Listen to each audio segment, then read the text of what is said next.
আমার সঙ্গে দেখা করতে আসতে গিয়ে যদি এই অবস্থা হয়, শুনছি আপনাকে অ্যারেস্ট করে নেবে পুলিশ। এরকমই চিন্তা ভাবনা চলছিল এদের, আপাতত অনেক ভঙ্গ দিয়েছে।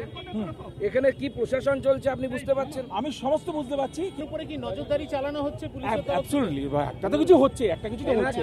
যেহেতু ইনি মুখ্যমন্ত্রীকে প্রশ্ন করেছেন, যেহেতু উনি কেলক কলেজে মাননীয় মুখ্যমন্ত্রীকে প্রশ্ন করেছেন, সেই জন্য এনার জীবন ব্যতিব্যস্ত করে দেওয়ার জন্য সমস্ত রকম চেষ্টা প্রশাসনের তরফ থেকে করা হচ্ছে। কিন্তু আজকে তো আমার সঙ্গে আপনার একটা সৌজন্য সাক্ষাৎ। আমার মা অপেক্ষা করছেন সেই 12টা থেকে।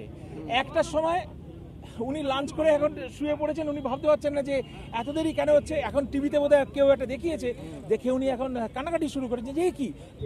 বাবুন, বাংলায় একটা কথা আছে, রতনে রতন চেনে, সরে চেনে কচু। একজন ডাক্তারবাবু যিনি 30 বছর বিদেশে চিকিৎসা করে এই রাজ্যে এসেছেন, তার প্রতি কি ট্রিটমেন্ট হওয়া উচিত সেটা একবার ভাবুন। এটা হচ্ছে মুখ্যমন্ত্রীর বুদ্ধি, আমাদের মুখ্যমন্ত্রী এবং তার প্রশাসনের বুদ্ধি। দেখিয়ে খুব একটা কোনো লাভ হবে না। আমি কি ওরা জানেই না, ভয় দেখিয়ে কোনো লাভ হবে না, কিন্তু করে ওটা আমি কি বলবো। তাই এখন আমার মনে হয় ছেড়ে দিলে আমরা একটুখানি চা মিষ্টি খেতে পারি।